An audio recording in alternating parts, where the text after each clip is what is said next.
students feel like they're getting something out of the session and the time suits them, then you've got half a chance.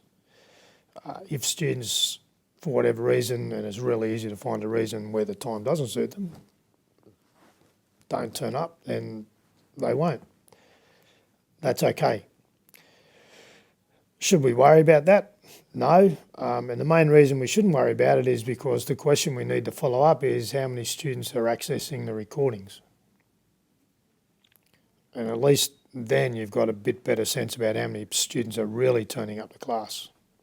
So just because they're not there physically and they aren't able to participate actively doesn't mean they can't benefit from whatever went in on that session. That's the asynchronous element of the recording. Is there a challenge in terms of the sorts of things we can do in a session to get a sense that those people who are engaging or accessing the recordings have watched them? Oh yeah, there's probably some things we can build into recordings to get a sense of that. So one might be, here's an activity that I want you to contribute on the discussion board. Okay, so you might get half a dozen responses on the discussion board, so you know some people have engaged with the recording. Another one, a simple one, which I think's a really underutilised one, would be don't provide students with PowerPoints. If you do cover content in your recorded sessions, then don't put the PowerPoints up separately somewhere on your Blackboard site.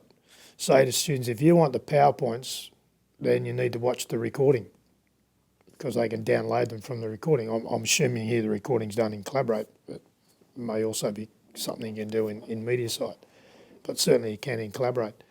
So you're saying to students, I want you to get something out of this session, and if you think what you need out of it's to download the PowerPoints, well, you go for it, okay? But don't fall into the trap that the PowerPoints mean you don't need the text and you don't need to read the text.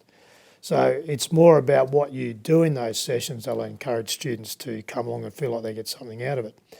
Similarly, feedback would suggest that those students who are not able to make the sessions or choose not to make the live sessions really benefit from watching the recordings from those students who do turn up who are engaged. So those half dozen in the physical room, everyone else benefits from. It's no different here from those who turn up and engage. And it's not unusual to get feedback on the public discussion boards from some of those students who thank the students who have turned up every week for asking the questions they do and guiding the session because they're the sort of questions that I'd ask if I was able to get there. So I think sometimes we worry too much about those who don't turn up and we forget to take advantage of those who are there and see that as a really powerful learning opportunity, which is akin to the few we work with in most of the physical classes anyway.